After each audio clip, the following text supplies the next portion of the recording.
I am here with Daniel Lesterovich, a.k.a. Lester, to talk about his movie that he made 10 years ago, McGill's Lester. Lester, how are you doing today? I am such a total slamazzle. Yeah, this was a bad idea. Welcome to the Phineas Podcast, where we interview those that entertained us in our childhood. All right, we are here with the one and only Lester from McGill's Lester. Real name Michael Bihovsky, you might know from Ghost Lester, also from The Muscle Man and many other projects here and there. And now we get a chat with him finally, a long time in the making. Michael Bihovsky, how are you doing? I'm doing very well. Thanks so much for making this happen. It's great to talk to you. Yeah, a pleasure's all mine. Thank you so much for joining. I got to ask also, like, a little bit about yourself before we get into deep territory, like About myself is one of my favorite subjects. Let's do it. Your therapist would be proud. Coming across as an authentic actor, yeah. So yeah, tell me a little bit about your background and where you originally come from. So I am from a little bit west of Philadelphia. I was born in New York, lived in New Jersey for a little while, kind of went back and forth from New York for quite some time, and then ultimately settled back here in Philadelphia. Nice. And yeah, I got really, as a kid, I was kind of like on every sports team and not particularly good at any of them. Like the weirder sports, like I was okay at fencing and stuff, but like I did that and I was okay at it to bad, depending on who you ask. And ultimately in fifth grade, I watched Andrew Davies' interview, and we were both at the same high school, yeah. and the same elementary school, but different campuses of it. Wow. So just like him, it was the fifth grade play actually that got me into doing things. I was such a shy kid. I was just absolutely petrified. So I went up to my teacher. I was like, hey, I'm like, can I not play a main role in this? And she was like, well, I've been to music class and you're the only one singing on pitch. So sorry, you're doing this. And the way I describe it is, and it's a little corny, but it's the first time in my life that I didn't have stage fright, was talking to 500 people in a way that back as a kid, I could really not even talk to one. And my family told me it was just like they'd never seen this side of me, certainly in public. And I just loved it. And I knew really what I wanted to do with the rest of my life. And it's kind of, I've added to that in all of the 20 whatever years, 30 whatever years since, not 20 whatever. But, I've always really stuck with that. And acting and writing musicals is what I mainly do. And I teach acting and singing. Wow. So, what do you think it was that actually like that actually made you feel that way? If you could think back to like the first time you did it. I think it was a variety of factors. I think something that helped me a lot, and this was also very much on my side when doing the Lester stuff, or really anything that requires a voice or an accent that isn't mine, is it does give you a chance to be somebody else. So as a kid, especially, like that was just invigorating to me because I wasn't super comfortable at the time with who I was myself yet. But give me a Cockney British accent and all of a sudden there's nothing I won't do. Right. And, so I think part of it was that I could kind of hide behind a different character, but I also don't want to make that sound like dark. Like I wasn't in hiding behind a different character, I really discovered myself. And, the way that I can talk to you right now so comfortably is really a result of having done so much acting as different characters that eventually I was like, you know what, I'm actually comfortable as myself now too. So a big part of it was that. Another part of it was just, I just remember looking out into the audience and just seeing these like wide grins from my family, my community. And I was like, wow, I'm making that happen. And does that change for different characters? Like, do you find yourself, if let's say a character is too similar to yourself, or it's just in general acting is that aspect of like being outside of just being yourself? Or is it specifically in different realms of acting? Like a little bit about the different ranges that you find yourself in. Yeah, I mean, it's a very good question, and I think over the course of my life, I kind of shifted from I'm going to get real like actor geek terminology now, but like Sure. in the different like Stanislavski methods of acting, what I'm starting off with and what I'm describing is really more like Adler. I'm using my imagination to just kind of create something that was never there before. Hmm. But ultimately, if you end up with somebody like Strasberg, who was another disciple of Stanislavski, that's really way more about like, okay, let me examine within myself the best parts, the scary parts, the hard parts, and let me actually use that in my performances. So I would say that actually, like, having started off more in imagination land, and especially like when I was 3 years old, even just like doing imitations of whatever I heard on TV or movies, um, I eventually got to the point where I was really seeking like catharsis. So I have disability, connective tissue disorder, and I've had Wow. weird symptoms my whole life. It took a while to figure out exactly what it was, but eventually I kind of swung in the exact opposite direction where I was really drawn to characters who were like me. Because that gave me a way to use what I was going for and make something out of it, which is, such an important thing to me in terms of I also do a lot of medical advocacy work and I lead support groups. And a huge part of that is like, how can we take whatever we go through and we all go through something and how can we transform it and make something out of it? So I swung pretty hard to characters that, if anything, actually for a while as a teenager, I over related to. And then eventually as an adult, I kind of learned what I call the difference between catharsis and provocation. Like, when am I actually working through a problem and when am I just kind of like triggering myself, basically? And I think I got a healthy balance there eventually. Right, but it's also interesting because a lot of normies, so to speak, like people that just like Who are watch. these normies? They're normies? I've read about them in storybooks, yeah. What I mean by normies are people that not that are the audience basically that Uh-huh. don't really think much about like me and you about behind the scenes and like and about the filmmaking culture.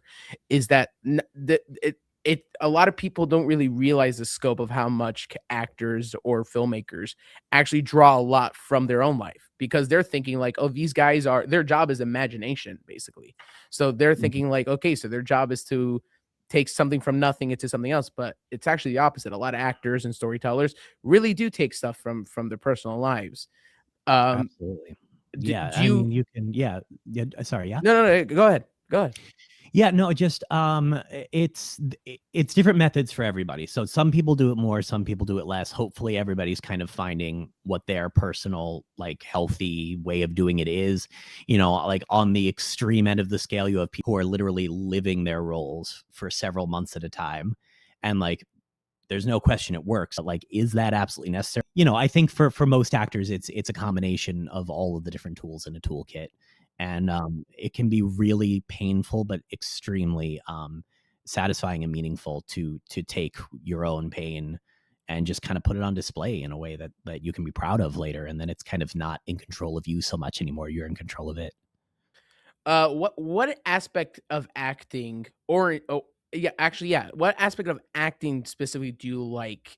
Because a lot of people enjoy the acting because they like to be the storyteller. A lot of people like the acting because they Mhm. like to be unfortunately just for the fame.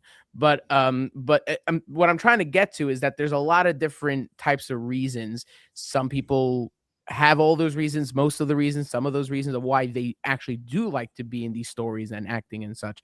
What aspect, either acting or storytelling, actually draws you or is your sweet spot of like, oh yeah, I'm doing this because I feel closer to this aspect of it? First of all, these are great questions that I've never been asked before, and I just really appreciate that. This is like this is a delight. Yeah. Um, I think the main impetus for me is to be the mirror. So, in the world of like musical theater, something that Sondheim does that I love this description of is like people used to come to the theater or go to the movies to kind of just kind of lean back in their chair and be entertained. And when you go to see a Sondheim show or something of that nature, you go expecting to be entertained, and instead you have this giant mirror that you're just kind of staring at your own life and you have a means to Yeah. process it. So like Yeah. that same catharsis that's there for the actor, ideally that's what's happening to the audience as well. That's how we get so emotionally moved by something that we know isn't real. like on a conscious level, but Mhm. it feels real, and that allows people to work through things. So like I'm all about, I think that acting is a healing profession, and theater and film have the capability to be that. And don't get me wrong, like being entertained is great also. Yeah. But but even then, including in like some of my favorite moments in McGillis Lester are really like the sweet ones that actually resonate. I was rewatching some of it last night in preparation for this, Oh, wow. and I forgot my line that was like, but every person has, every person has their place and reason. And for all of the great laughs that are in that movie, like I'd like to think that kids are watching that and going like, oh, I do too, Mhm. and it's comforting. Yeah. It's interesting because you're like, it's all about the connection, but then when you're the actor or the entertainer or the storyteller, you're like both sides of that connection. It's like an interesting feeling, and you don't really feel it till when you are in that stage of like doing these things. Absolutely. You're just this conduit for emotions, for experience. And it's an incredibly like simultaneously powerful and humbling feeling that you get to carry so much for people. But also that, at the end of the day, you're still just kind of like, da-da, doing tricks and, Yeah. hope people like it. But again, I think it's all about balance. I do like asking these questions to people in professions in general, Mhm. but especially actors. You talked about like the first moments of acting was like riveting for you and like life changing for you. Um, and now that you are doing it somewhat so-called professionally, you did Michael Glassner, Marshall Man, all the projects I looking up like, your name and on the line. There's other things you did. Um, is there a part of you that wishes you could get that feeling of when you first time you acted on stage or the first time you had that? Or do you feel like you appreciate every stage of your acting career in some aspects, so you're not really missing, like, the raw passion from the beginning? Yeah, I think there's sort of just like everything else I've said, there's kind of a balance to it. So, on the one hand, I'm grateful that I never lost like that raw passion. Is it like Good, the that's first great. time every single time? No, but like the fact that I get to do this as a job when like there are important professions like doctors, and I just go, hey everybody, look at me. Yeah. That I get to do what I love more than anything else and get a paycheck for it at the end of the day is such a blessing. Yeah. Um and um so on the one hand, that's definitely still there, and every time I'm acting, I still get to experience that joy. um but on the other hand, like everything, it does become a job eventually. But what I've found generally is that like it's the preparation more that becomes a job. But once it becomes time to, especially for me before an audience, because there's just nothing that replaces a live audience for me. I love doing film and voiceover, and I do that mostly now, just because like it is also great to be able to do something like for one time, basically. I mean, Yeah. you're doing it hundreds of times, obviously, but like to do it for a set period of time and then it's done and it exists forever. It's not just some sort of transient experience that however many hundreds or thousands of people had once. Mhm. Um, so I think it's the blend of, I think the most important thing is to be able to just stay in love with it, and to be able to understand the character and what the character wants. And the second that it becomes time to actually do the performance, um, it really just does kick in, and I feel like I'm 10 years old again. Right. And Yeah. and and and and it's funny because as an actor, it doesn't matter what role you take that you have that feeling. You could be actually a little kid in a voiceover Mhm. role or whatever, but then you could also be an old guy in another voiceover role, but you'll have that same feeling of like just going back to your passion. It's really interesting how in acting in that profession, there's like this revelational I'm trying to explain it in a way, but there's like a clear vision of the scope of what you can do, and you're still gonna get that passion. As opposed to, I guess, when you're a doctor also, you're gonna have different types of patients, different types of treatments, and it's fun. But then also as an actor, you'll have different types of roles, different types of lines, different types of characters, but you'll still at the end, you're still having that feeling no matter what type of job you're doing. It's very interesting. Yeah, I mean, I think it's really important no matter I agree completely. Like no matter what you're doing, if you can stay in love with what you do. I mean, I forget who said the quote, but like, if you love what you do, you'll never work a day in your life. Yeah. I don't know that that's like literally true. There's always going to be some things that like come a little, but as I said, it's more the preparation.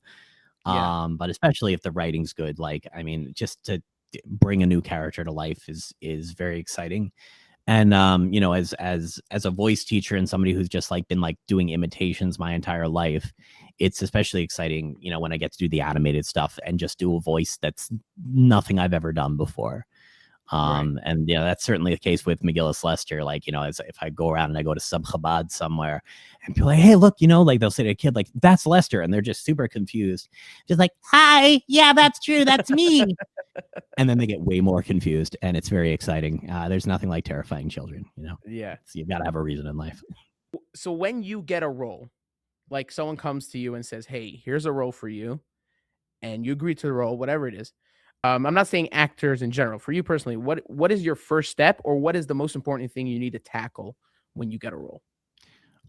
So something I talk to my students a lot about, because like when I'm working with students, I specialize in audition technique, and the person who can really lock into an audition and give like a really full-bodied and like deep three-dimensional understanding of the character right away is going to be the one who gets the part. So like in approaching, whether it's for an audition like that, what I'll tell them, I'm like, read through the script and search for gold. So that applies also if I'm getting a 150-page script. What I'm not doing is looking at it and then just kind of like going, oh, okay, let me try this out as I go along, because I know that I need to get as much information about the character as I can. So if I start doing something like on page 1, like I might come up with a voice for it, and then like on page 14 I find out that there's something that voice makes absolutely no sense, and now I've got something in my head that I have to get rid of. So the first thing I'm doing is really just reading the project in full and not just focusing on my character, but understanding my character's place in the entire story, and figuring out really like the most important question, no matter what medium you're in, no matter what character you're approaching, which is, what does my character want? So I am constantly looking for like the overarching motivational need. And I'm also looking for these little micro needs along the way. Like, oh, okay, you said that in this part of the conversation. Is he looking for reassurance? Is he looking for control? Like the silver lining of all of it. And you need to just, I think you need to look at it like from as zoomed out as you possibly can. That's how I approach it. Yeah. And then I zoom in. And then I just kind of try things from there.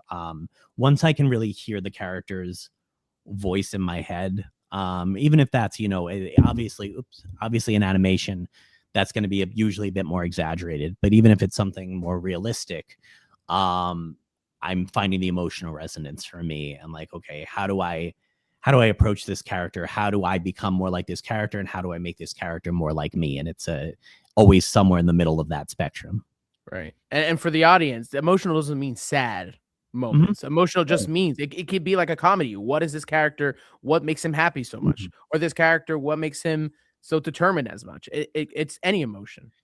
Yeah, and all of that's going to come to, the emotional reaction is always in response to, what Stanislavski called the essential action, which is the motivation.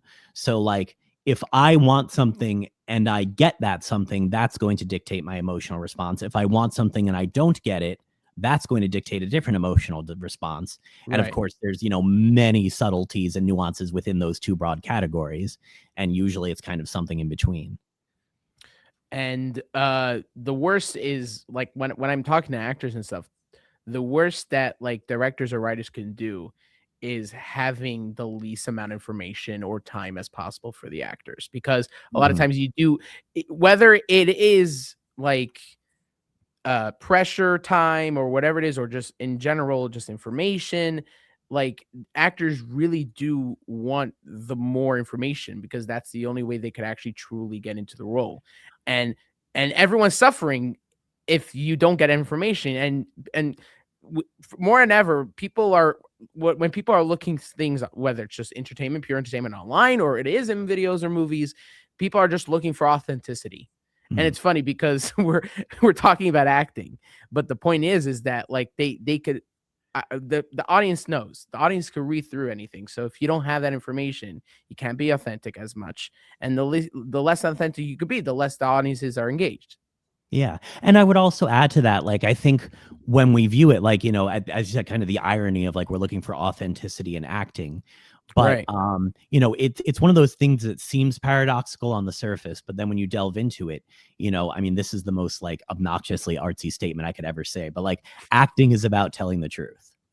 Yeah. And Mhm. it may not be the literal truth because it's in the course of a fictional series or something, but you need to find your emotional truth and that character's emotional truth. And you're absolutely right, especially in film, because film is right there in your face.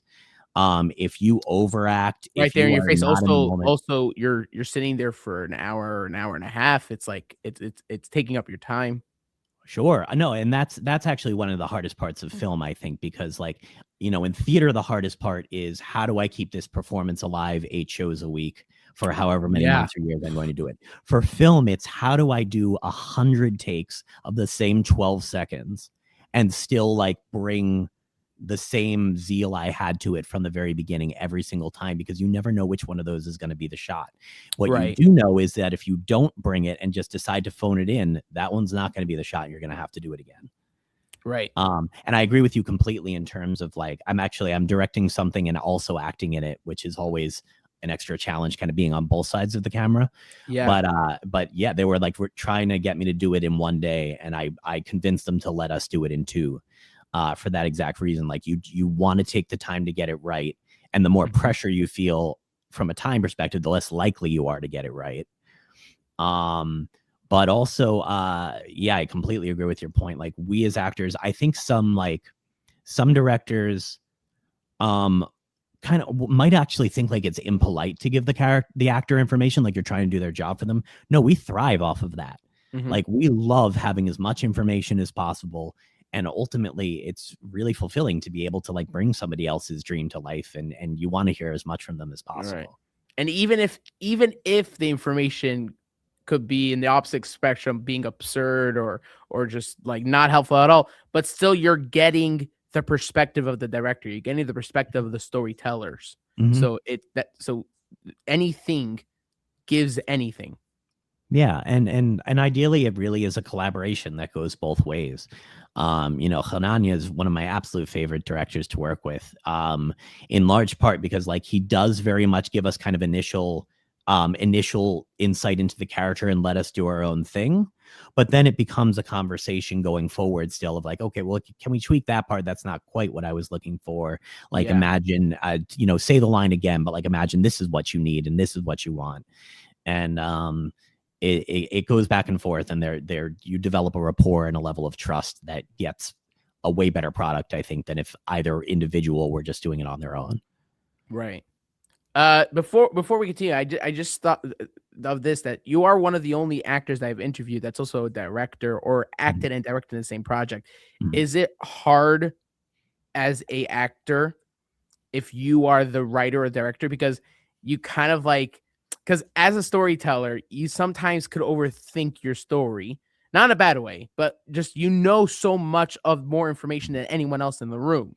So if you're acting that part, this is sometimes harder for you, that you're like trying to tackle this role that you just have so much information in your brain, as opposed to when you're just an actor and you get a role from the writer, you read it, talk about it. All right, I got what to do. Yeah, you can absolutely overthink in terms of the more analytical aspects. You can also underthink, which is something I've learned the hard way like many times, where like Really? yeah, you because as a director and writer, you have you've kind of like directed the movie in your head ahead of time. Yeah. And Yeah. that's literal for me. So I went to NYU, and like something they made us do, which I really hated at the time, but I'm so grateful in retrospect, is they would have us edit the entire movie in our head. Like we had to write every single shot on the shot list, where the angle was from, how close up it was, exactly how long it was going to last, and when it cuts to the next shot. And like that doesn't mean you need to stick to that 100% of the time, but like it really forces you to be way more efficient, but also to really like see what you're going for in advance. Right. But sometimes what you picture in your head isn't actually possible, or like it isn't actually good, frankly. So like Yeah. the first thing I do, and this is so I actually try not to direct projects that I am in myself, just because I need eyes on me. Mhm. But often just like from a budgetary point of view, it's a necessity. Right. So what I will do, the first thing I'll kind of insist on is, okay, well, I need an assistant director because I need eyes on me. Yeah. But more importantly, and like this would be my main advice to any like aspiring filmmakers, you need people who are going to tell you no. You need people who are going to tell you when your ideas are actually not good. Yeah. And And to be clear to the audience, assistant director doesn't mean like an assistant. It means like yeah, basically the second co-director, so to speak. absolutely. And when I am on screen, that person becomes the primary director. Right. Because I need direction just as much as anybody else. And because what I see in my head, I mean, I think there's again a balance to be achieved. Like you have to know when what you're seeing in your head, when you're truly certain that it will work out. I Yeah. have had to say sometimes to my AD, assistant director, or to my cinematographer, like, I need you to trust me on this. Like, I get that, like, I'm not explaining it well, and I think it can't be explained. I think you just need to see it, but trust me, this will work. Yeah. And I would say, like, it's about a third of the time when I'm challenged on something that I actually say that. 2/3 of the time they convince me, and I have been stopped from making some of the dumbest mistakes that would have looked so ridiculous, but somehow in my mind, like, was this beautiful cinematic. So like I made this short film that's a music video and also a short film called Paperweight during the pandemic. And the woman who acted in it with me, Jessie, she was my assistant director, and we just kept an eye on each other. And I had this weird idea, like in the most like climactic part of the song when you've got like Hans Zimmer type orchestration for it, where like we were going to have this rope, which was going to like symbolize the distance between us, and like do this elaborate choreography through a giant field while staying 6 feet away from each other at all times. And like in my mind, it was this like beautiful, like out of the Greatest Showman type thing. And Jesse was just like, Michael, that's the dumbest thing I've ever heard. Like a rope? What? And I fought for a little while about it, but then I was like, okay, everybody on set is telling me this is a terrible idea, so I do believe them. Right. And looking back at it, because we replaced it with this beautiful drone shot of us like running through the field instead. And if I had done that project without an AD, or just had an AD that was just like said yes to whatever I wanted, I don't know if I could have released the thing. I think I would have been so embarrassed by it. Yeah. Yeah. And it's funny because I'm thinking I do this once a month, like comedy thing for the school that I'm working at in the Oh, cool. mornings. And it's basically like just like improv comedy type of Mhm. thing. It's just, and it's myself. Like I play like 10 characters in one scene, whatever, you know what I'm saying? Like I cut screen, whatever. It's fun to make, but also it's just for the kids, you know, it's not really like as taken seriously with the storytelling. But there was this one thing where in my head I had an episode ready to film the next Mhm. day, and then I got sick with a virus. But so my timetable got smaller, so I had to push off what I wanted to do for the next episode. But then I'm like, wait, so what am I gonna do here? We're in this episode that's I'm supposed to make here. So like, and only when I started like preparing to film it did like something like click in my head, and I did really on the fly. And it's Mhm. funny because for a lot of the kids in the school, that's their more favorite episode than the one that I ended up making, even though they liked that one also, which we did for the next episode. But they ended up liking the one that I literally just put the camera, did on the fly, than the one that I had actually in my head planned out. It's really Yeah, funny how like things come up in that way. absolutely. And I mean, like, you know, as much as I talk about the importance of preparation, and like even to the extent where I'm like editing the movie in my head ahead of time and have it like, okay, here's my list of 39 shots that we're going to do in these 5 minutes. The other thing you have to be ready to do is just throw that out the window if it's not working. Right. And it cannot work for multiple reasons. It cannot work because whatever I saw in my head doesn't actually translate to like actors being able to do it, or the cinematographer, depending on like what, you know, just limitations we have there.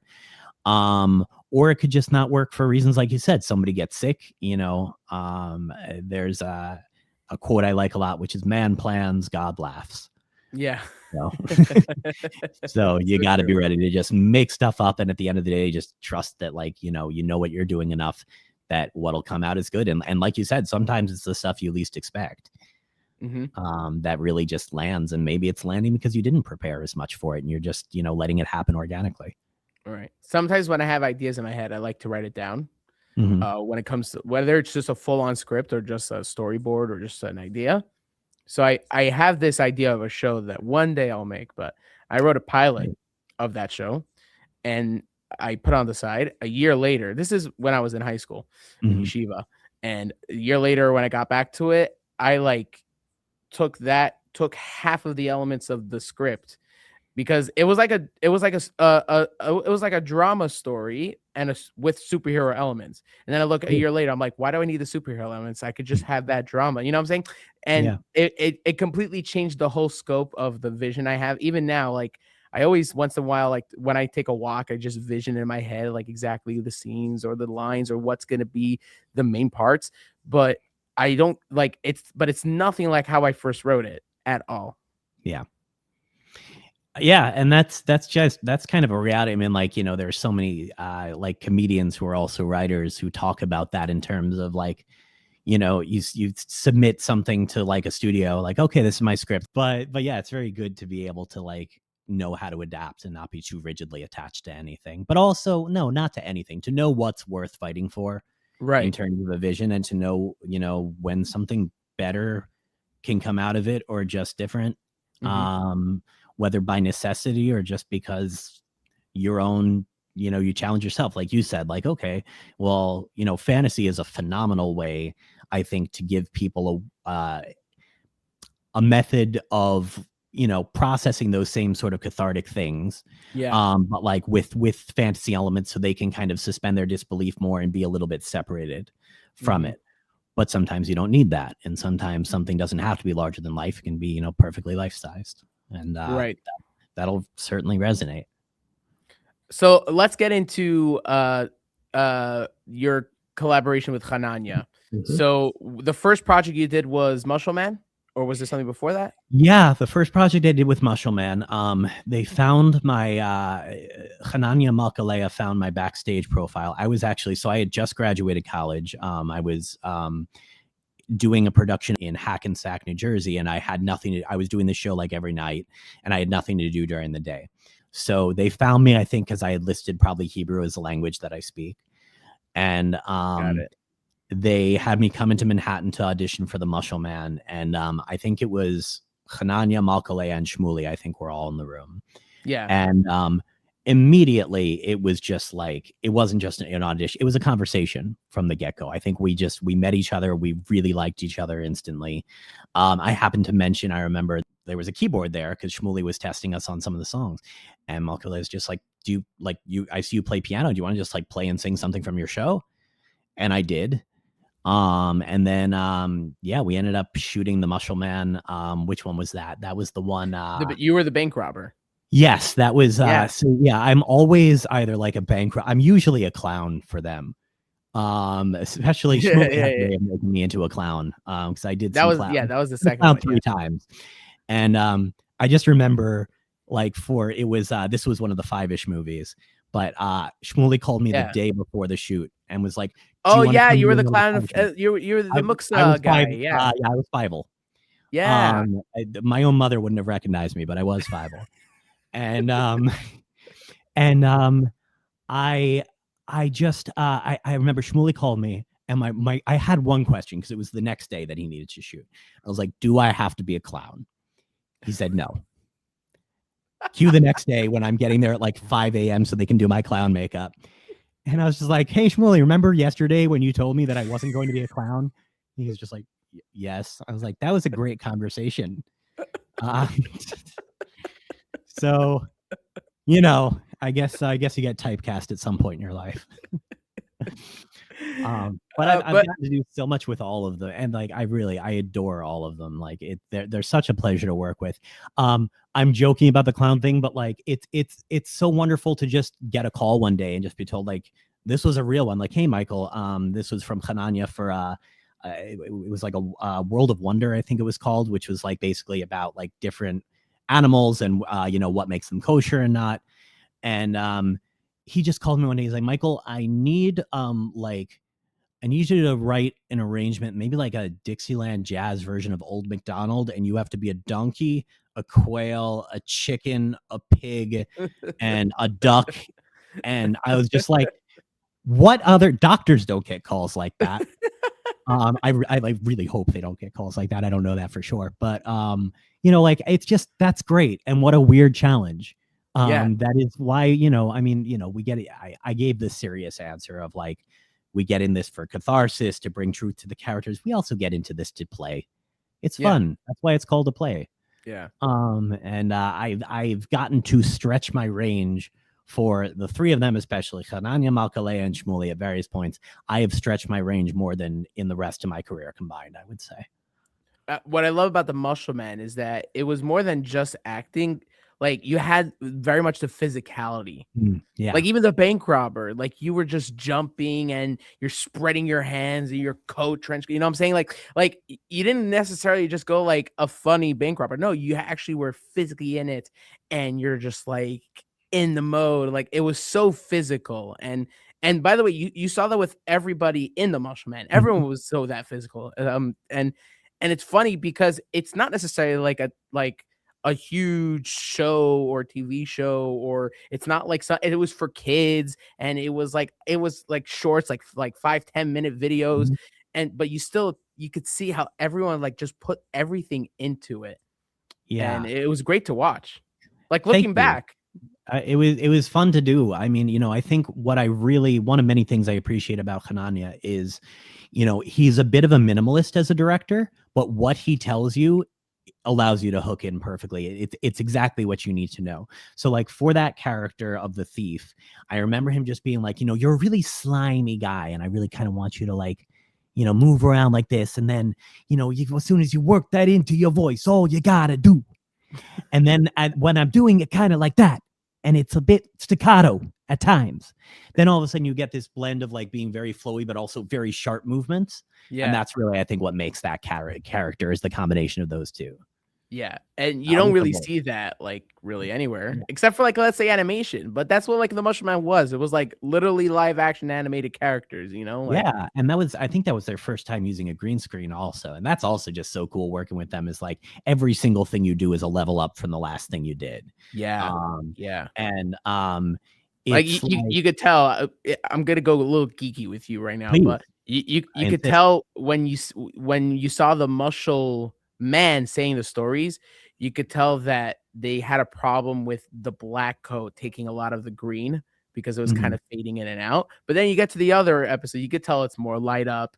You could tell that they really emphasized making sure that didn't really happen. No one's gonna notice that. But I just remember thinking back now that I didn't know. Like, and now when I work on my own stuff and I deal with green screen, and when I do like mini productions for myself, I know why that happened. Yeah, because I know those issues. It's interesting. Yeah, that's the only way you can learn.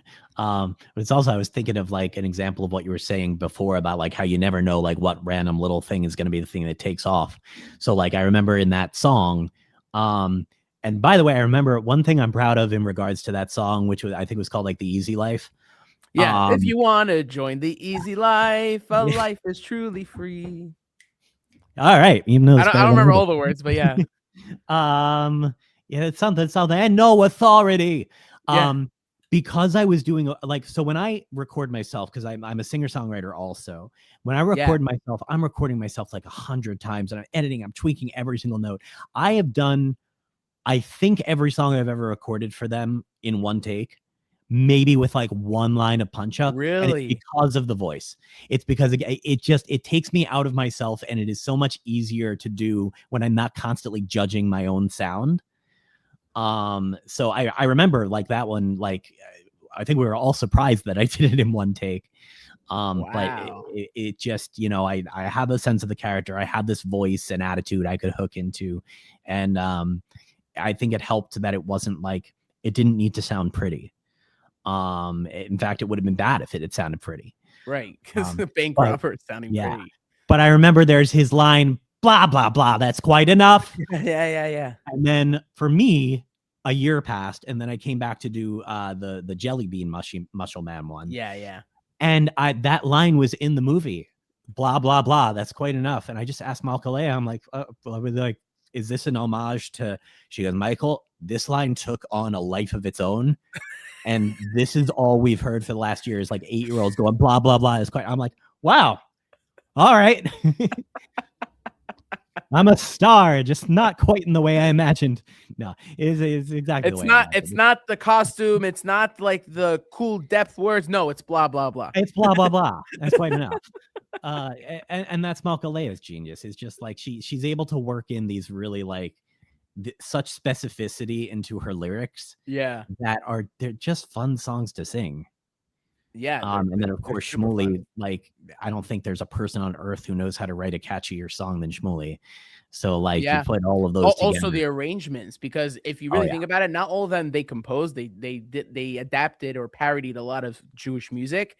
And you're listening back, it's a totally different tone, different arrangements, compositions. Like it's like the genius of it is that it just took its life a life of its own, and it's all. Yeah, and that Shmuley takes it so seriously. I mean, like I have so much gratitude to Shmuley because he's been a huge mentor for me really since I met him.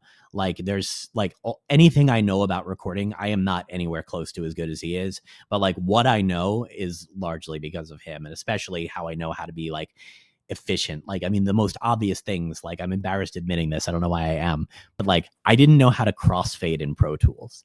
So like I can't tell you how many years of my life were like, okay, let me fade out that clip and then fade out this clip beneath it at the exact same time. No, I can kind of hear them both. And he is just like, look, you can just highlight this and do Control F and you're done. I just grieved for the years of my life that I lost to not knowing that.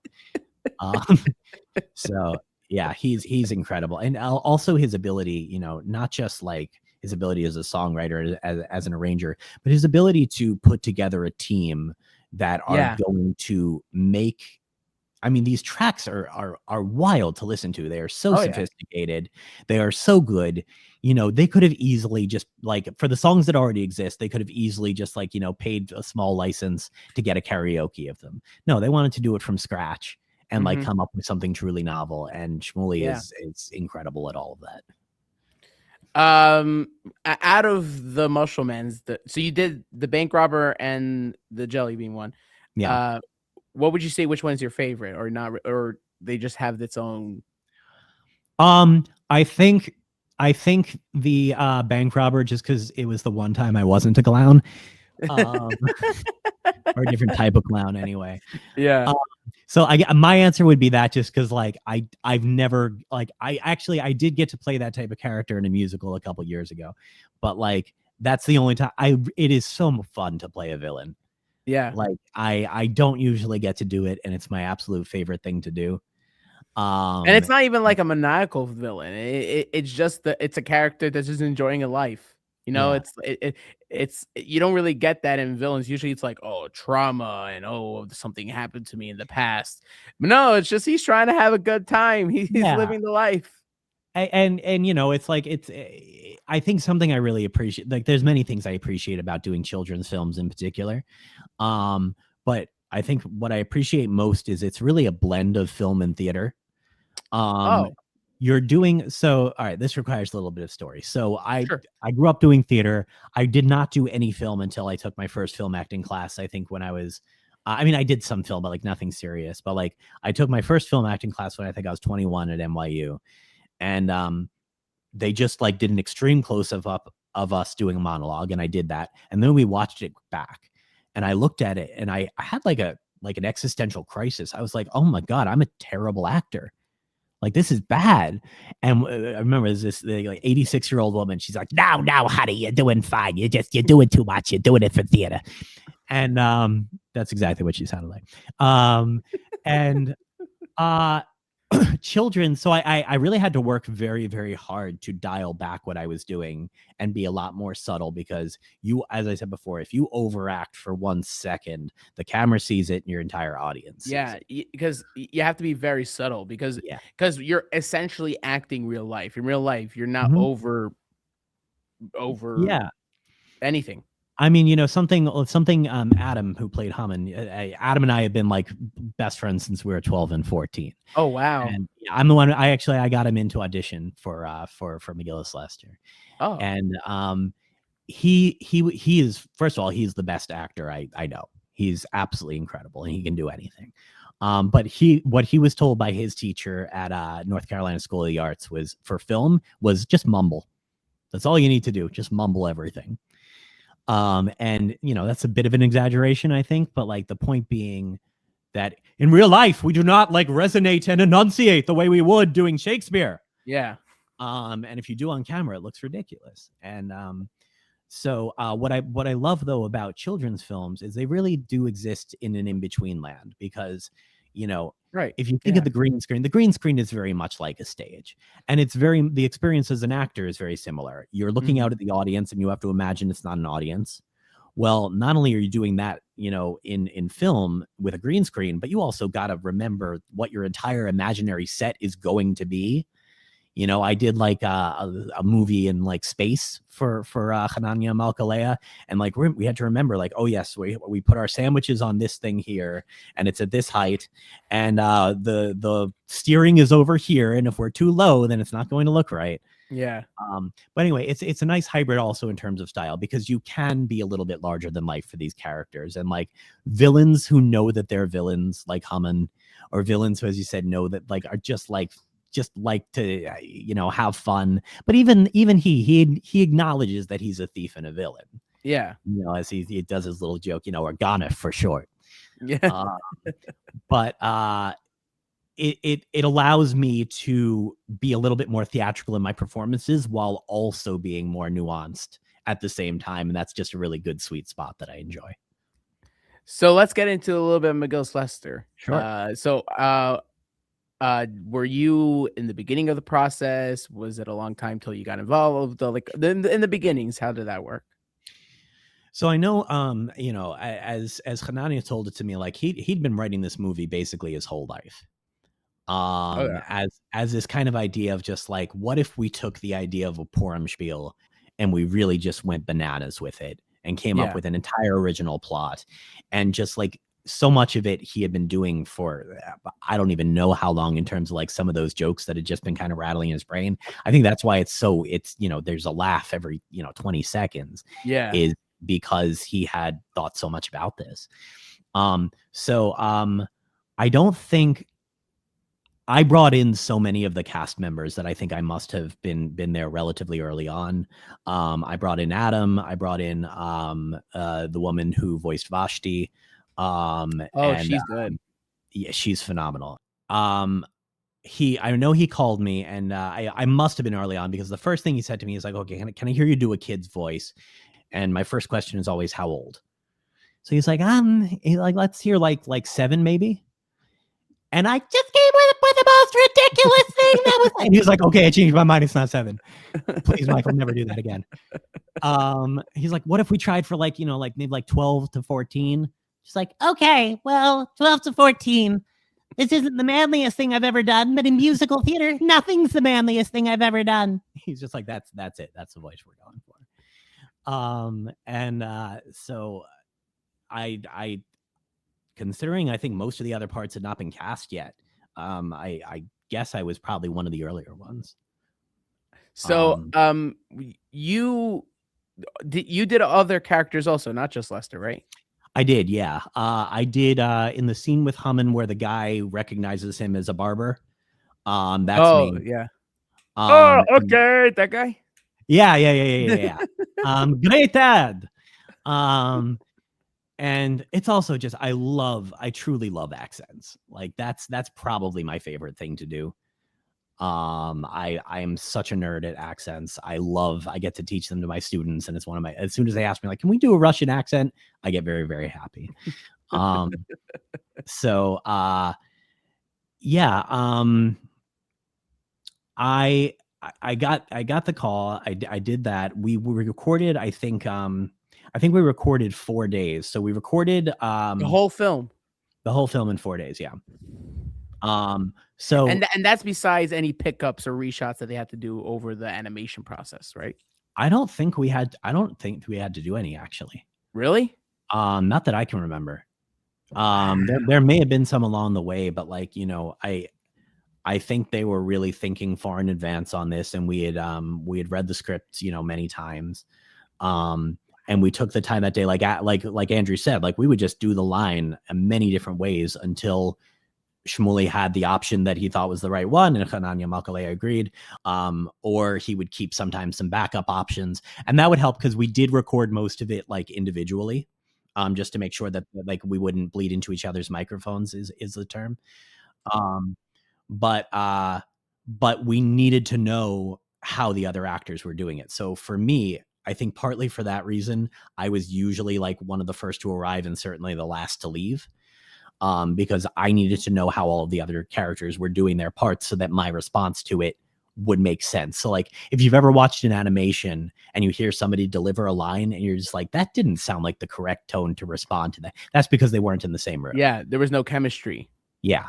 So like before every line that I did, like they would play me the audio of like, okay, how is Haman saying this? So I make sure that I'm responding correctly. Right. My mentor, my like writing mentor, he's just an absolutely brilliant director. And the way he phrased it once is he said, my job, if I'm directing a play, is to make sure that all of my actors are performing in the same play.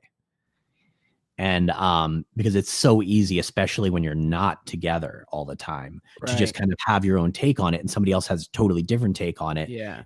And then the two you and put especially them sometimes when the show is on tour, sometimes they'll have actors replace other actors because of locally or whatever. Like I spoke to Andrew also about it. Like it is really like. And it's helpful actually when because I saw that in your interview. I loved your interview. I watched the one with Andrew and Hananya.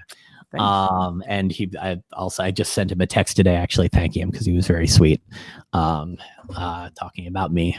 I always love to hear people talking nice things about me. Like once a year it happens or so you got to savor it. Yeah, it's actually very helpful when you get a new actor in those circumstances, because it forces you to not just kind of go rote and like whatever your familiar delivery of a line is. Right. For exactly that reason, that like somebody will like say something in a totally different way and it doesn't justify what you're doing anymore. And acting is all about being in the moment. And the second you have your like pre-discovered recitation of what your line's going to be, you're no longer acting. You're just kind of reciting. Right. And so you also sang a lot in the film. I did. Oh yes. And I was also going to say, so I was there from like pretty much beginning. I remember arriving there and there were like, I think some of like the background voices had been there before me, but I was there pretty much from the morning until like last at night. But the other part of it is when I did the first Muscle Man, they were a couple of the actors were having trouble singing a couple of the parts, and it just like wasn't moving forward. And I just kind of offered, I'm like, hey, like, please, like, I don't want to overstep my bounds, but if you want my help, I'm a voice teacher and I can help with this. And specifically one of the actors had like lost his voice, and I just kind of coached him into back being able to do it, and he was able to hit the note. And I think from that moment on, all three of them were just like, hey, can you just be in on parts of this with us? And just, if you see some way that you can add some of your own knowledge, jump in. So like, as a composer also, Shmuley has been like giving me so much freedom to like come up with harmonies to help. So like, I saw you talking to Andrew about like me doing things like this when we were recording. Yeah. So reason I was about to say, literally, because Shmuley and I have, I think, very complementary skill sets. He has an unbelievable ear and can just like kind of come up with ideas just off the cuff. Whereas I come from a much more theoretical background, and I can be like, okay, well, we've got the 1 and the 3 filled out in the harmony. What if we put the 5 in there? And you put those two together, and I think it's very effective. But not all the actors read music. So me, when I'm doing this in the behind the scenes videos, I'm literally just cueing them like, okay, this is the note we go up on, and then we go down, and then we come back up, and then cutting them off at the right second. And I love doing that sort of thing. So I've always been really honored that they have considered those skills useful. And it's really fun to be, kind of on most of the projects with them, somewhere kind of in between, where I'm like there as an actor, but I'm also able to help from some of the more structural elements. So for that also, I think they usually have me in the room a lot of the time. Yeah. So when you are singing, you yourself singing in other voices except for yours, how much harder is it for you?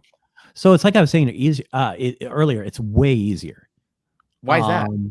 So I think it's for a couple of reasons. The one that I talked about before is when you're singing as yourself, you are constantly judging yourself.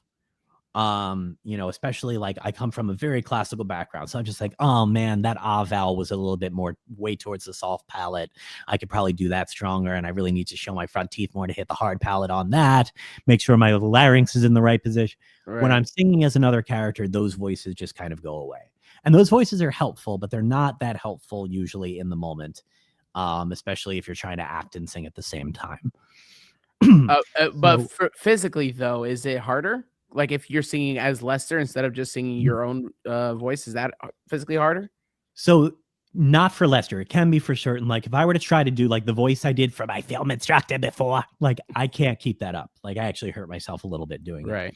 Lester is actually like in the exact sweet spot that you want to sing in like musical theater type singing, which is what it is. All right. So like in musical theater, it's all about what you call your mask resonance. And like resonance is just where sound bounces off your body, if anybody doesn't know. So like this is me really kind of having a headier resonance, and this is me really having a more of a chest resonance. And I can do the same note both ways, and you would think the second one's lower, but those are the same note. So Lester is really all very, very frontal and in the mask resonance. So it may not be the most pleasant sound to the ear, but it's the easiest to do. And I could do this forever and never get tired. So I actually just got lucky in that way. I think like I did have to do humming because we were hired to do like a parody of McGillis Lester for somebody's wedding. And Adam was unavailable. So they needed me to do Lester and humming. And that is hard. Yeah, especially when you're switching back and forth. It's such an extreme levels. And I had to differentiate them because I'm having them sing together at some points, and like the goal is for people to believe that this is multiple actors. If I'm like going there waving like, hey, look what I can do, like I'm not doing my job right. You want to think that it's different people. Yeah. Wow. But Lester is a very, very pleasant place to sing, and it's very, very easy on the vocal cords. It's just so funny he did it at someone's wedding. Yeah, I think we were all kind of amazed that somebody actually wanted to do this, but it was a lot of fun. Was it like, obviously it was probably at the dinner, right? Not like when they're at their chuppah or something. I presume, otherwise that's got to be the most like uncomfortable chuppah of all time. But we'd like to call up the cast of McGillis Lester to sing in honor of the bride and groom. Yeah, and then just sing about how their marriage is going to be upside down, and all of a sudden you're in a lot of trouble, which is what I like. So.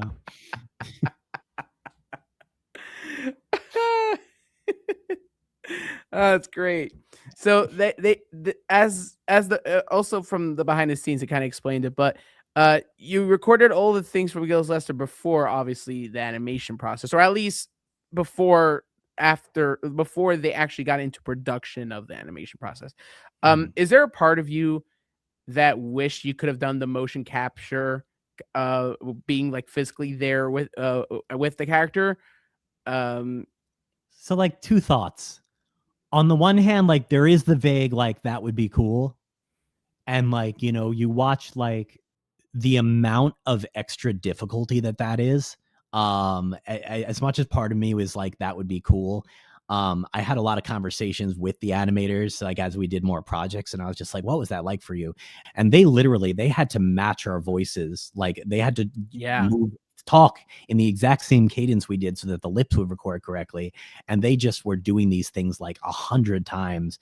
And I would say that's probably one of the more tedious aspects of doing film, multiplied by like a million. Yeah. So like honestly, I'm very grateful to the other people who did it, because I think focusing on the voice and movement at the same time, it's like Adam said in one of the behind the scenes clips, like it's actually very, very freeing to just be able to focus on your voice and not have to worry about what you look like. Right. Yeah. And the interesting thing to that for me, and I've seen this with like almost every voice actor I've ever worked with, we are being so physical with our performances, because if you just do regular like film acting for animation, for whatever reason, it just doesn't translate. It will always come off as a little bit too underdone. Yeah. So people, just to get themselves into the energy, like, you watch my favorite memory of all time is watching Adam sing the Clip It and Snip It song. Oh, really? Which I was there for because I was coaching the vocals for it. Right. And it was, I swear, it was the best moment of my entire life, which is as much a comment on the Wow. quality of my life as anything else. But like, he was just so into it. He was like, it was Yeah, you could tell. hilarious. He took it so seriously. And I couldn't make noise. I had just tears of laughter pouring down my face. I've just never been happier. And what's funny is that most of it is not in the film. It's like 3 Yeah, seconds. yeah. I think you can get it on YouTube. Yeah, it's on and YouTube. It's on the Yeah. album. But but so as into that as Adam was physically, though, like that wouldn't have been the right movements for Hammond to be doing in that. But it did get his voice to the point where it would match what they were ultimately going to do with the animation. Yeah. So there is a lot of physicality, but I don't think it would be as effective in a mocap. You would also end up having to throw out so many good clips just because, like, oh, that wasn't the right angle for the movement here. And Right. I think it's good that they separated them. It's funny because sometimes you also get the opposite. I always like deep diving into behind the scenes, and even for things I never seen before, just to get the glimpse of like things. And there was this animated film where this actor is like being like a Viking, like a chief of a Viking, and he's like oh, strong and big, but it was animated, so he did a voiceover, and they had a camera in the studio recording him, aside from the recording studio recording his voice. And he's like, what's that for? It's like, oh no, it's fine. And he kind of got a glimpse on the animation side of it, and he saw the animators animating his performance based on how he performed on camera in the recording studio. I'm glad you mentioned that, because they actually did have a camera on us at all times for the exact same reason. Oh yeah. Yeah, we were on film for like somewhere in some archive somewhere. There is video footage of us doing every single minute that we recorded in studio. Oh wow. I don't know how much they ended up using that versus just kind of doing their own movements and such, but my understanding at the time was that they did want to study like our facial expressions in particular. Right. And that was cool because I can like, again, I don't know exactly where the line was for them, but like when I watch the movie, I can see Lester doing things where I'm just like, oh, that's me. Yeah. I think. And I always wanted to be an animated character, so that was very fulfilling. The story of McGill's Lester, it's a very different like realm of life than I would assume like yours, because it's like from like religious aspect. Well, because Lester is from that like type of neighborhood and community. When you get into those moments where you get a character that, yeah, you understand the character and you study the character's motivations, but then you get that side where it's like a whole different culture. How much do you deep dive into like even more than beyond the character's resume, so to speak, as opposed to, okay, I get the character and I'm motivated, and any other thing that has to do with around the character, I could work around that. Like, how much is in all that for you personally when you prepare for a character? I mean, I think there's probably a different answer for Lester than for other characters. So I grew up not in a yeshiva environment, but I did grow up going to Jewish day school Yeah. for 13 years. So like even though it wasn't from Right. it No, was I'm not pro- asking from specifically. I'm asking because yeah. it is it's not just that. It's the community, it's the neighborhoods, it's the whole culture. Yeah. I mean, I feel like, something that's very helpful for that is so I can bring a lot of my still similar experience into Leicester specifically, having still gone to a school where like I am speaking Hebrew a third of the day and like, there is such a strong community element. Right. I'm very grateful they sent me there and it allowed look, if I hadn't gone there, I don't think I would have been able to do this project. Right. Andrew was talking about like how there are like a lot of strong dialect differences. And that's probably the toughest part in terms of bridging the gap is that we're so used to saying things in the more Sephardic way, even though we are Ashkenazi. But we can still draw on our experience. But I think also Malkalea and Hanania and Shmuli, like they've always have kind of like a little bit of a foot in both worlds. So they're very, very generous about sharing their experiences. Like, okay, here's what you need to know, like from like a perspective, like here's what it would be like to be at this school in a way that you're not familiar with. Right.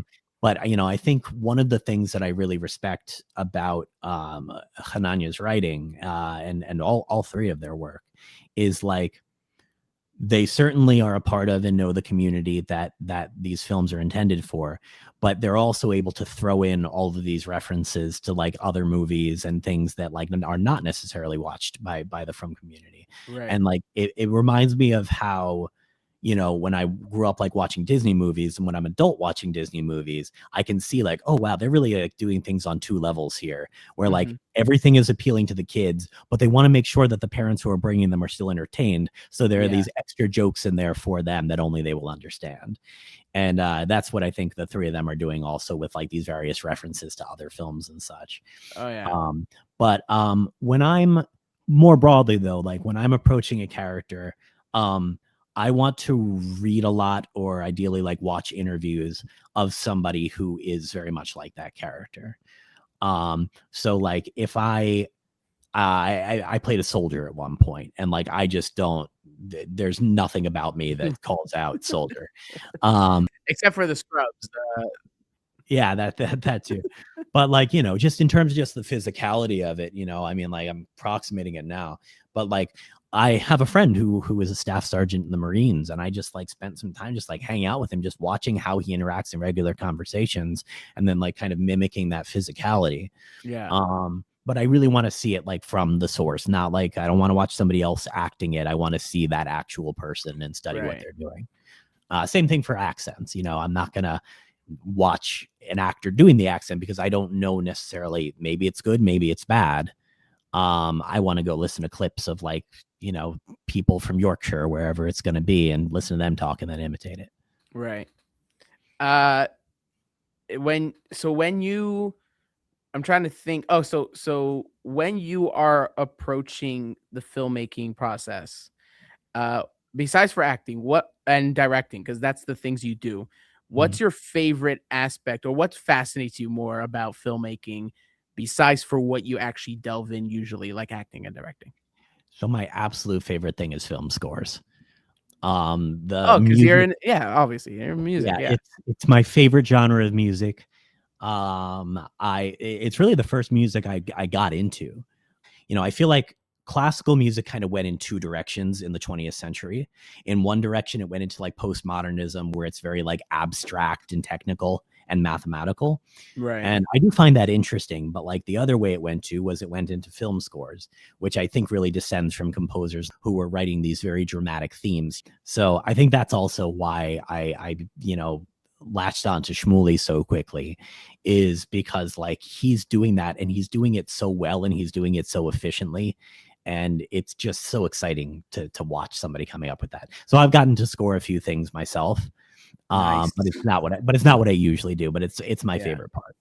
So let me ask you, actually, I was going to ask you about your perspective, but I guess if you are into the film scores in your career anyway, because I always talk about this when it's with films, because people don't typically when they talk about videos or film, they don't necessarily go into the music aspect of it. So Mhm. but I always like saying how the best film scores are when the composer knows how much to put in and how much to leave it alone. Yeah. Like sometimes you could get really intense scenes with no music, and you like hear the faint of the air in the room, and then sometimes you get the intensity of the same emotion of intensity, but you could get it from a very bass, intensive, or orchestral 100-piece band, like film score. So as a film composer like you, what's for you like the balance between what is the decision making, like I'm gonna back away versus I'm gonna add more versus I'm gonna be subtle, like? Yeah, I have many thoughts on this. Okay. It's my favorite, as I said, it's my favorite topic. First of all, just as an interesting point, like, as you mentioned, like a lot of scenes, like when you would perhaps expect the music to be at its most dramatic, there's silence. Yeah. And a lot of the time, if you actually delve into that, there was a score written for that scene and it was taken out. Aha. So like there's I don't know if you've seen the film. So you're saying it's not always the composer's decision. It's actually usually not the composer's decision. So when I'm meeting with a director as a composer, the first thing I'm asking them is for where the cues are. So where does the music start and where does it stop? Everything that happens in between that is really up to me, and I can still weigh in on that, but usually they're going to have a pretty strong vision of like, okay, we want music for this scene, it should start after they say this line.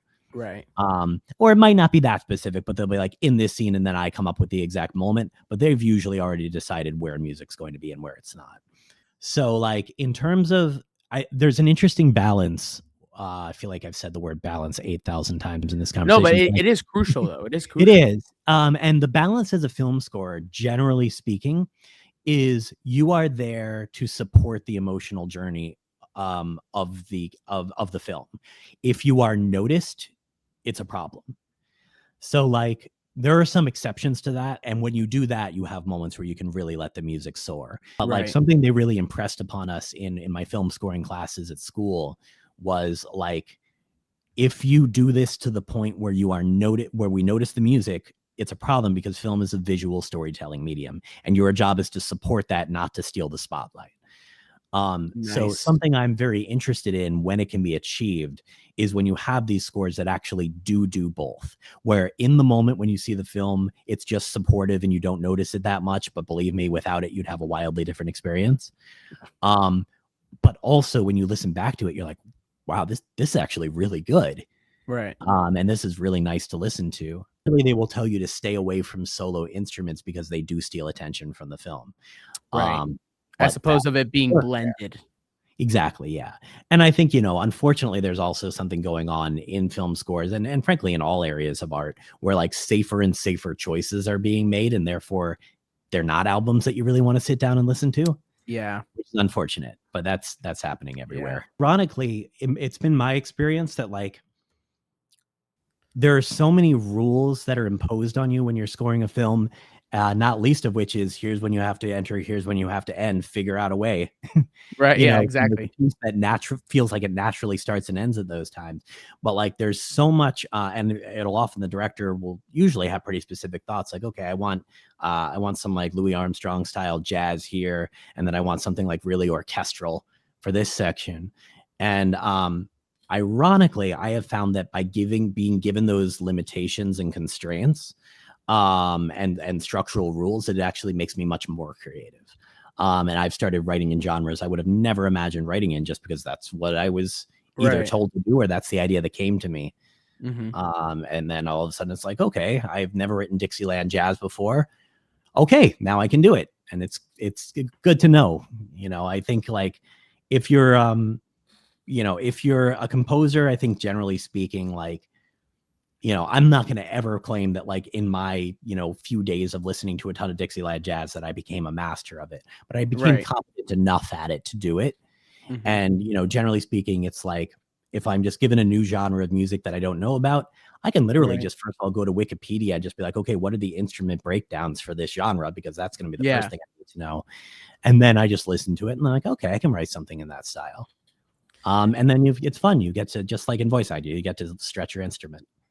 Well, one of my you reminded me, like, there was this clip that this like visual effects company was making, and they were making like the intro of a documentary, Mhm. and they had their client come in after they were done to check in and see how they're going, and he goes in and is like, it's good, no notes.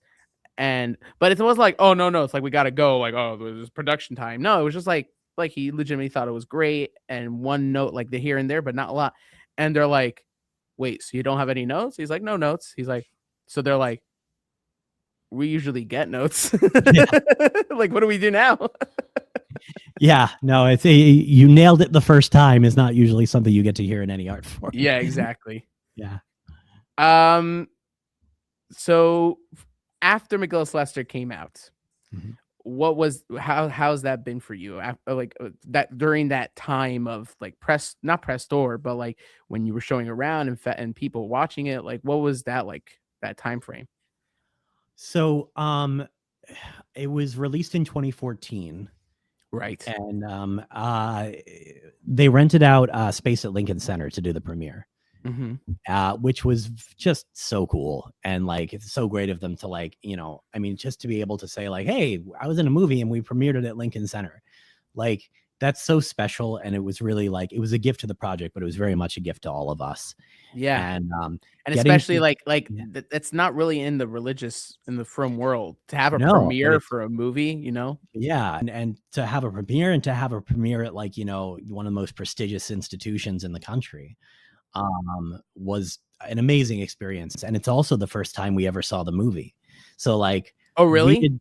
Oh yeah. No, I don't even think I saw cuts other than the trailer. I saw the trailer.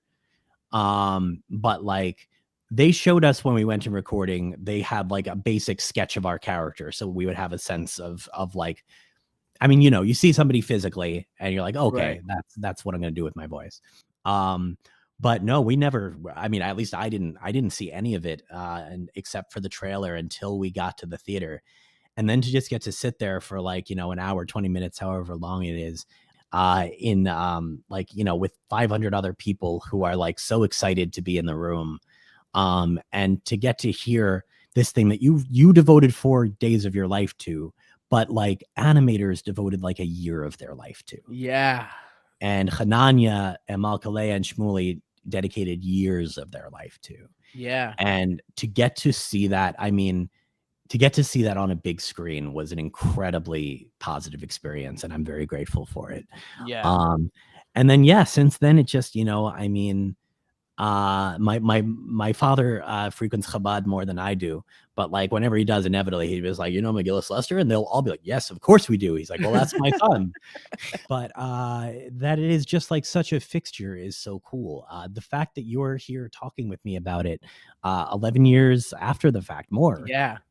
And thank you, by the way. Yeah. Because this is I love it because it's not just like me as a fan, but it's also me as like I aspire.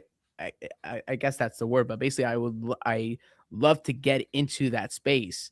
So like that's the point of like these conversations. It's like it's more than just being a fan. It's also like really curious, like what is going on behind it. And so McGillis Lester is a no-brainer. Yeah. To have that in this platform.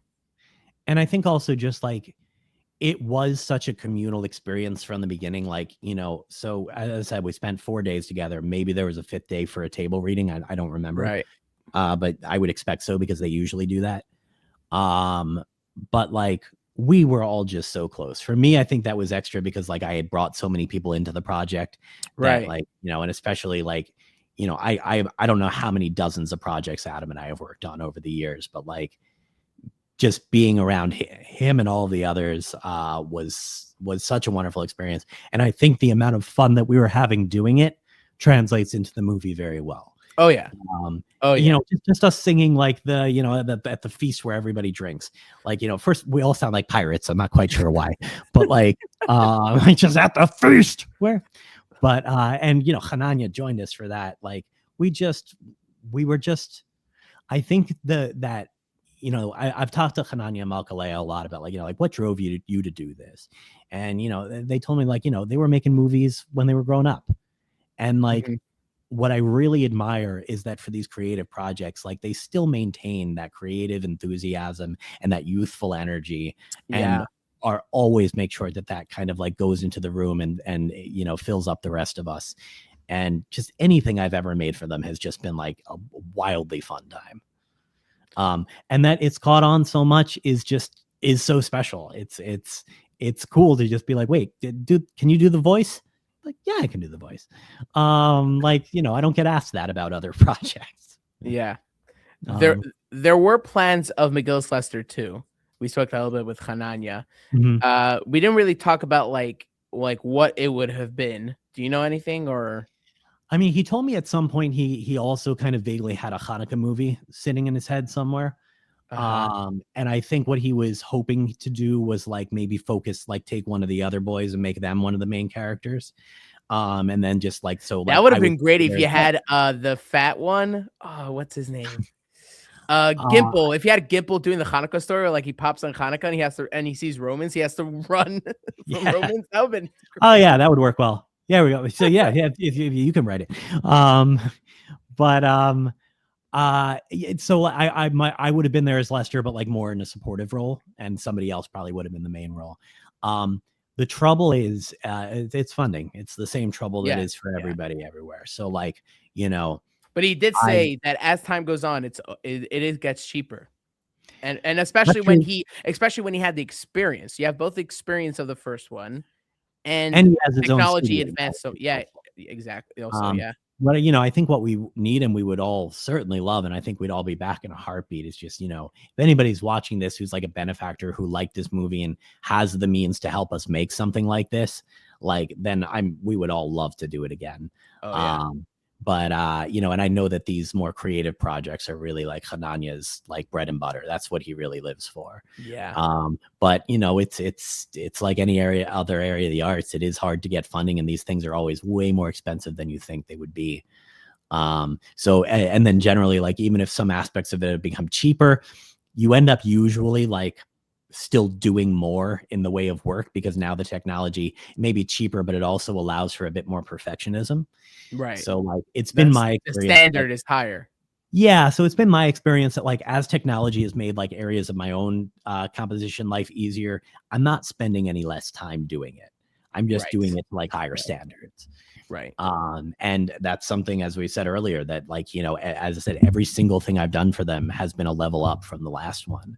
Mhm. So like he's always innovating. He's always looking for ways to, I think his mission is like, why can't Jewish media be as polished and as funny and as professional as anything else?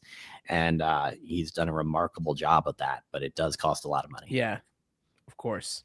Yeah. Is there a character besides obviously you said Haman was also good, Mhm. was nice, but besides for your characters and Haman, is there like a favorite that you have or maybe a favorite scene? Probably Harvona. And again, just like with Adam, Andrew and I go way back, but there's Yeah. just one moment in particular that just always makes me laugh out loud. I don't even know if it was in the script or if he just like was told to like do this on the spot, but it's when he's exiting, it's doing Harvona. Haruna. It's like it's so the Harvona. I lose it every single time. It is so deliciously and perfectly weird, and it's fantastic. And that's the last you see the character. Yeah.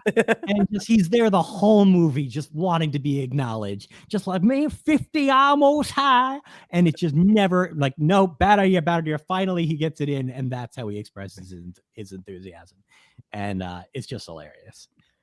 There's actually a question I have for Lester. If we want to Mhm. kind of dive into, I don't know if you have more time, but Yeah. just quickly about Lester because it it in its essence it's both a in its essence it's a comedy also. Mhm. Um, in and I'm a big like fan of story arcs, like character arcs, Mhm. where you go from point A to point Z, and there's never a point where you feel like you have to skip any letters. You know what I mean? Mhm. Like you Yeah. feel the progression. What do you think the arc for Lester is? Because it is, if you know, like an audience member, it's like pretty generic. A boy doesn't know how to do the play or doesn't have an idea, and he's very pressured, and but then he has a dream and he dreams of the play. But for you, as the type of actor that actually kind of gets into the role and understands the role, what do you think his arc is in the film? So, the specifics with him of like directing the play is just that. It's the specifics, but it's not his overarching need. His overarching need is to feel like he matters and that he's confident. So, Which he is not at all in the no, not beginning. at all. But by the end, Yeah. he sure is. And he even says that that's his last major line is like, I think I am the right person in the right place at the right time. And you're exactly right. Like it's something that's cool because you can't imagine him saying that at the beginning of the movie. But Yeah. at the end of the movie, you can't imagine him not saying that. And it's because he learned. And he learned how to be confident. He learned how to accept help when he needed it. And he went through enough trials that he was able to feel like he was important enough to tell his own story. So Right. like for me, this is like somewhat tangential, but it was I think it's an interesting point. For me, the challenge of them portraying that in him, because when you're doing comedy, generally speaking, good comedy isn't usually about the like ta-da and like here's my laugh. Right. It's actually what they teach you is play the pain.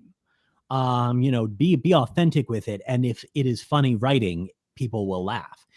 Lester is an extraordinarily anxious character. And the challenge for me in taking that on, other than the fact that like it actually really did affect me, like I joked about it in the behind the scenes, but like when you're doing this and you're really freaking out all of the time and you're doing the physicality, your mind starts to believe your body, Right. and you start having an actual panic attack. And for my own like mental health, but more importantly, to make sure that the character didn't become annoying, Yeah. I had to find his softer spots. And I had to find not just his anxiety, but the reason behind his anxiety. I had to discover his self-doubt. I had to discover his sweetness. And try to look for just any opportunity I could to just where he wouldn't be freaking out, because then you could actually sympathize with him. If he freaked out the Right. entire time, I think people would just get emotional fatigue and find it obnoxious. So I think understanding that more deeply, that what he really wanted was acceptance and to feel confident and to feel like he mattered, frankly. But it's I not think even that like allowed me to find more it's not emotional even like relief. acceptance in general. It's self-acceptance because Yes, well said. because he was in a good environment. Like Yeah. everyone liked him in his school. He had a lot of trust from his Rebbe and he had very close friends. But I Although think it was actually he had a lot of trust from the Rebbe, but he didn't have that much trust from his friends. They're actually all teasing him at the beginning. right. But They love him, I mean but like a personality wise or like his Mhm. life wise. Like it wasn't Yeah. like his friends was like, oh wow, you're like it was more like it was more that it wasn't. What was my point? No, but meaning acceptance, meaning like it was more self than like people around him not giving me validation or something like that. It was just like Yeah, him finding his absolutely. spot. I think that's exactly right. It's about self-acceptance. It's also about giving up control. And a lot of that happens just in his scene with Mordechai and giving control ultimately up to Hashem. And Right. I think that combination of gaining confidence in himself and also knowing I cannot do something perfectly on my own is his trajectory.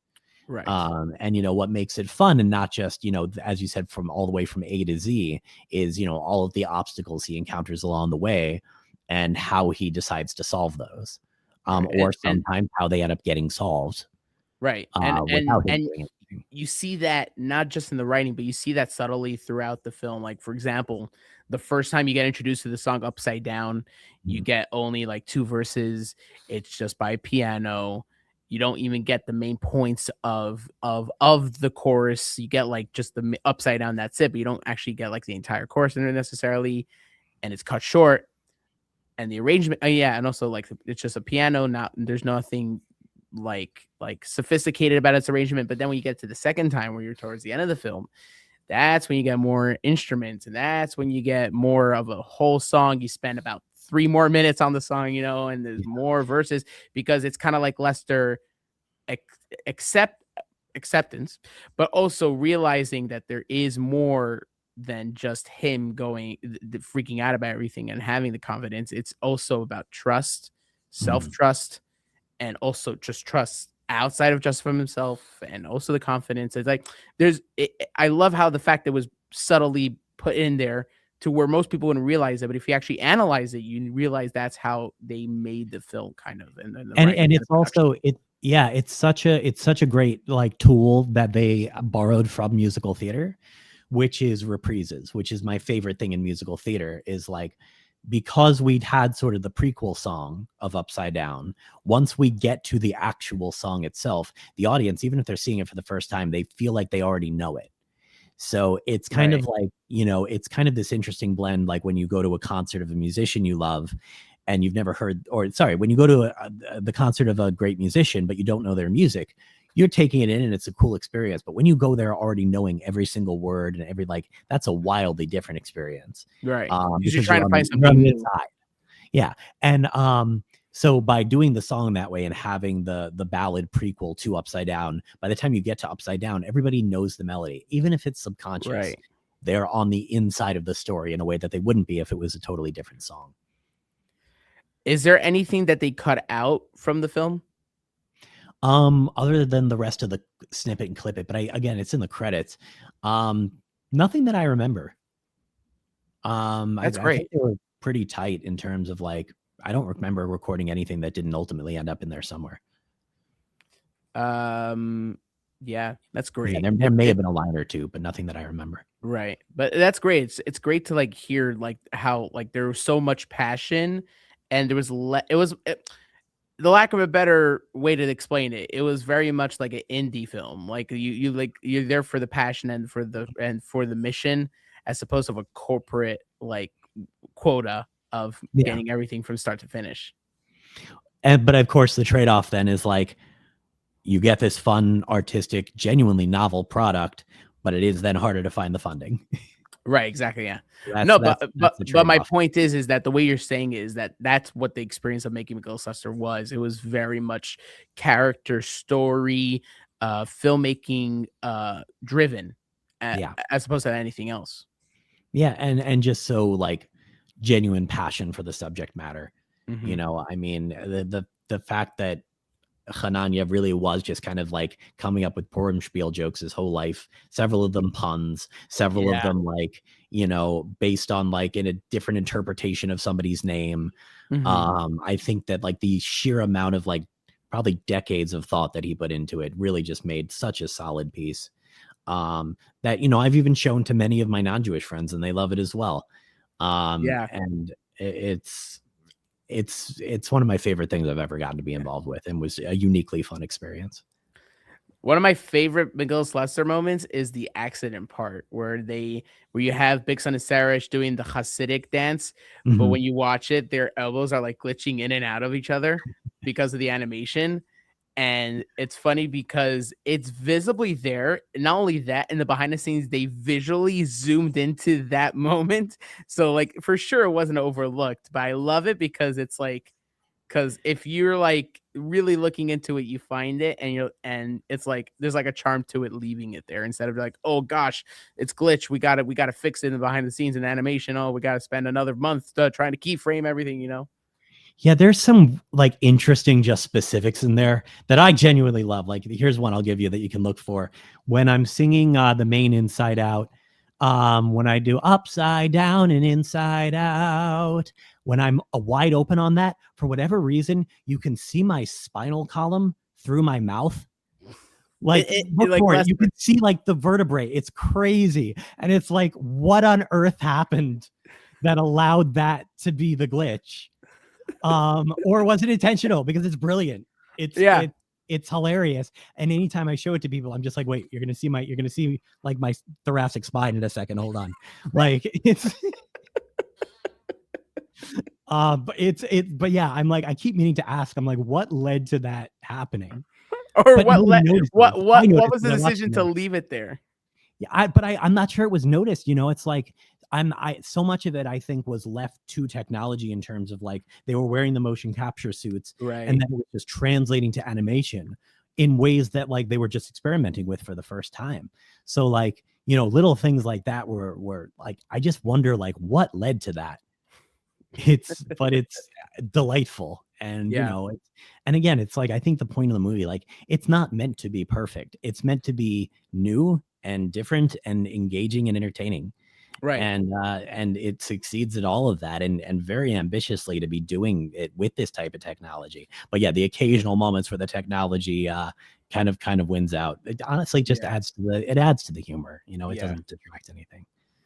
Funny story. So when I first started my job in the school where I work at, so I made like these cards for the kids to take home, and I don't know why, but like I misspelled Wednesday.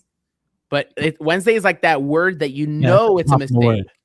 Like no, but it's not a tough word. But meaning like Wednesday is that word that it's spelled not how you say it, so you intentionally write it a different way. But somehow I still wrote it incorrectly. I have to say to myself Wednesday every single time to get it right. But then one of the assistant principal come over to me and said, a parent said, "Oh, great, they got younger guys in the school." Like to be like to work with the school with the children. And she's like, "How do you know that?" Because they didn't say anything. It was like our first day. And she's like, "Because I see that they misspelled it on the cards." So it was like a moment where you go like, "Oh, really got to be professional." But the parents like, "Yes, we got younger youth, your teenagers like helping in the school." It's funny. Yeah, and it comes with a youthful energy. Yeah. All right, Michael, thank you so much for joining us. We could talk so much longer, for sure. But anytime, and thank you again so much. This was such a pleasure. I love talking about this stuff, and really like a lot of these questions I've never been asked before, which is very exciting to me. So thank you. No problem. Let me just check my paper 1 second. Oh, sure. Here, I got another philosophical question for you. Okay. No. So where can people find you so get for more information and to know about you more? Ooh, a self-promotional question, my favorite kind. I do a lot of mostly what I'm known for is like musical parodies that I've written. So like I wrote a parody called One Grain More, which is a parody of the musical Les Mis about finding edible food substitutes when you have allergies.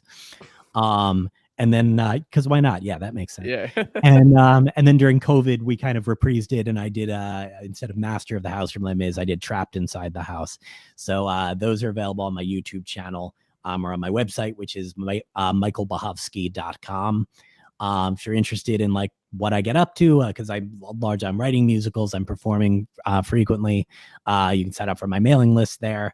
But yeah, on YouTube and on my website, michaelbihovsky.com are the best places to find me. All right. Thank you so much, Michael. Thank you for joining us. Thank you. And thank you for making the time. And really, there was a long time in the making, but thank you so much. We finally got it together. And thank you so much for joining us. My pleasure. And thank you again so much for your patience with all that. No problem. I'm very glad we got to do this. Me too. All right. See you around. All right. Take care.